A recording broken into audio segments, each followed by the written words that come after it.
የሚገርም የመዳም ቅመም የሆነችው የእህታችንን ቤት ነው ማስጎበኛችሁ። ማሻአላህ ተባረከ ረህማን። ይቺ እህታችን በአፊያ የምትኖርበት ሁሉ ነገር አልቆላት የምትኖርበት አላህ ያድርገው። እኔ በጣም ነው ደስ ያለኝ የአረብ ሀገር ያለ ሰው ውጤታማ ሲሆን በጣም ደስ ይላል ማለት ነው። አሰላሙ አለይኩም ወራህመቱላሂ ወበረካቱ። ውድና የተከበራችሁ ቻናሌ ተከታዮች እንዴት ናችሁ? ሰላም ናችሁ? እኔ ጋር ሁሉ ሰላም ነው አልሐምዱሊላህ። ሸር ላይክ እያደረጋችሁ ለምታበረታቱኝ ከልብ አመሰግናለሁ። ሁላችሁም ሸር ላይክ እያደረጋችሁ አበረታቱ። ቤተሰብ ያልሆናችሁ ቤተሰብ ሁኑን። እንዲሁም ሸር ላይክ እያደረጋችሁ ቻናሌን አሳድጉልኝ ማለት ነው። ጥያቄ ካላችሁም ጥያቄ ያስቀምጡልኝ። የአረብ ሀገር እንደመሆኔ የማውቃቸውን የምትፈልጉትን እኔ ጋር ማለት ኮሜንት አስቀምጡልኝ። በጥቅሉ የቻልኩትን ለመመለስ እችላለሁ ማለት ነው። እና አንድ ነገር ልንገራችሁማ ብዙ ጊዜ ለምንድነው እኛ ዱንያ ነው እያልን ወላሂ ነው የምላችሁ። አንዳንድ እህቶች አሁን ዱንያ ነው ለምንም እንትን አትሯሯጡ ዱንያ ነው ምናምን ይሉናል። እውነቴን ነው። እኔ ብዙ ሰው ይለኛል አሁን ዱንያ ስበቡን ብናደርስ ክልክል ነው እንዴ? ለመኖር መስራት ከሰራን ደግሞ ቁም ነገር ላይ ማድረግ ይሄን ሳልሰራ ብለን እቅድ አላማ መያዝ መስራት ለዱንያ ብቻ ነው የምትኖሩት ያስብላል እንደ ውዶችዬ። ማለት አንዳንዴ ንግግራችንም እኮ ለራሳችን ጥያቄ ሊሆንብን ይችላል። ለምሳሌ አብዛኛው ሰው እኔ ከጓደኞቼ ብዙ ጊዜ ልንገራችሁ በእርዳታ በተበለበት ቦታ ላይ ሁሉ ጓደኛዬ በጣም ትሳተፋለች። ገብቷችኋል? በጣም ከዲኗ የተነሳ ማሻአላህ አላህ በሰጠ እጅ ይስጣት። አሁን ያለችው ኢትዮጵያ ነው። እና ምን ልላችሁ ነው መሰላችሁ አንዳንድ ጊዜ ለራሳችንም ማድረግ አለብን። ለራሳችንም እንትን ማለት አለብን። ዱንያ ነው ለራሴ ለአኼራችንም እኮ የምንሰራው ራሳችንን እኮ ውብ ሆነን ራሳችንን ደህና ኑሮ እየኖርን ስንሄድ ነው። ገብቷችኋል? ይሄም እኮ አንድ እንጠየቅበታለን። ራሳችንን ሳንሆን ለራሳችን እየለፋን ለራሳችን ብዙ መስዋዕትነት ለሌላ እየከፈልን ራሳችንን ጥለን ዱንያ ነው ለዱንያ ነገር አልጨነቅም ማለት የለብንም። አንደኛ ልጅ ትወልዳላችሁ ለልጃችሁ ቅርስ ነው ጥላችሁ የምትሄዱት።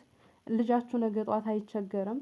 እርዝቁን ይዞ ቢመጣም ግን ቢያንስ እኛ ቤተሰቦቻችን የተሻለ ነገር ቢይዙልን እኛ ወደ ስደት አንመጣም ነበረ። ልክ የኛም ልጆች እንደዚህ ማለት ነው። እና ዱንያ ላይ እኛ ከአላህ ጋር የሚያጣላንን ነገር አንስራ እንጂ ሰርታችሁ በጉልበታችሁ ለራሳችሁ የሆነ ነገር አድርጉ ማለት ነው። ይቺ እህቴ አሁን ማሻአላህ ተባረክ ረህማን ምን የመሰለ በብሎኬት የተሰራ ቤት ነው የምታዩት ማለት ነው። ማሻአላህ ብዙ ጊዜ እኛ የምንሸወደው ምንድነው?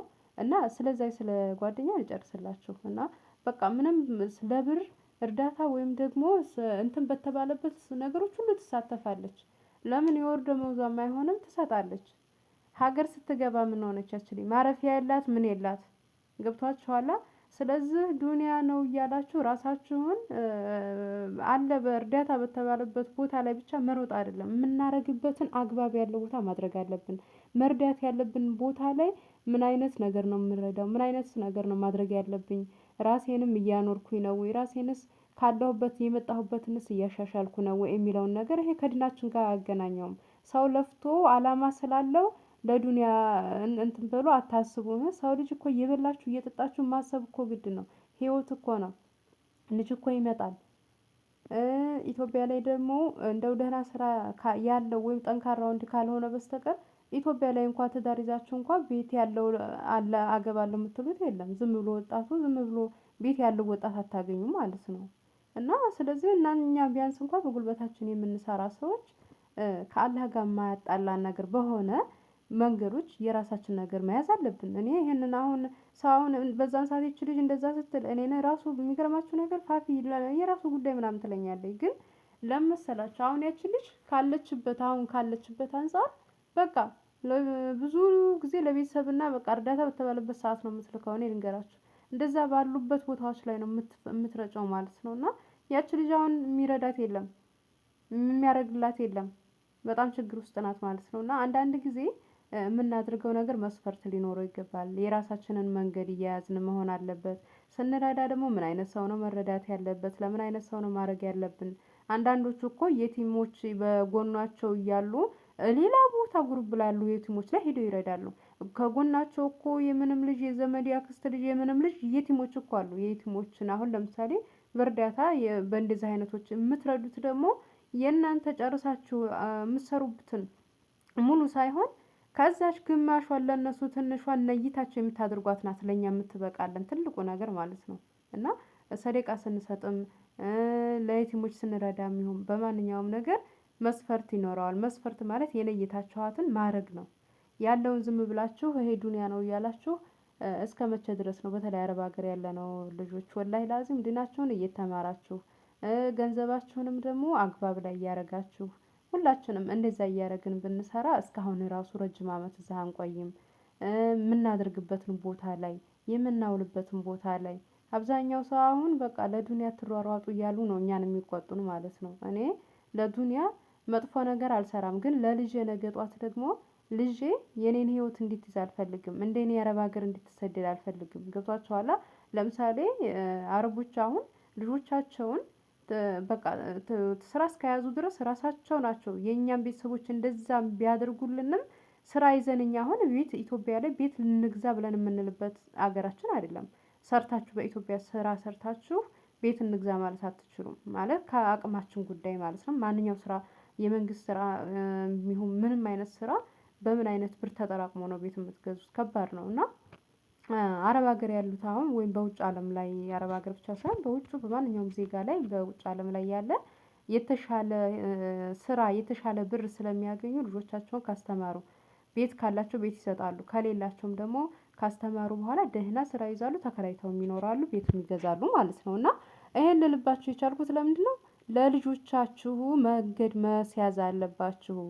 እኛ አሁን ለምሳሌ ሙሉ ቤተሰብ እያስተማረ ልጆቹን ራሱን የቻለ አስተምሮም ይሁን ደህና ደረጃ ላይ ደርሶ ራሱን ችሎ በትንሽዬ የሚኖሩ አለ።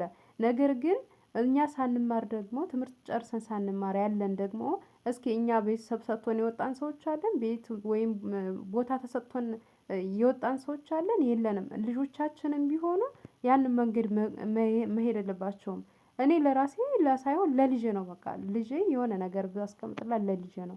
የሆነ ነገር ብሰራ በቃ ለልጄ ነው አሁን በልጄ ነው ወላሂ ነው የምላችሁ የቆምኩት ማለት ነው። እና ልጅ መውለድ አንደኛ ትልቁ ነገር ይሄ ነው ተስፋ የሚሰጣችሁ ለነገ ህይወታችሁ የምታልሙት የምታስቡት ለልጃችሁ ነው ልጅ መውለድ ትልቅ ነገር ነው የምላችሁ።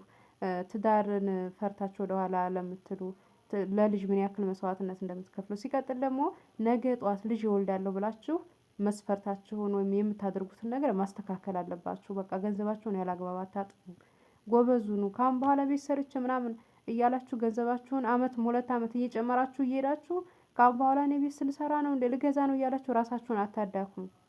ባለቻችሁም በአንድ አመቱም ውስጥ ራሱ ገንዘባችሁን ያዙና በራሳችሁ በአቅማችሁ የሆነ ነገር ታደርጋላችሁ ማለት ነው። ስለዚህ ማሻአላህ ይሄንን ቤት ማሻአላህ እያላችሁ በሰላም የምትኖርበት አላህ ያድርጋት እህታችን የአረብ ሀገር ሆና የተሰራ ቤት ነው።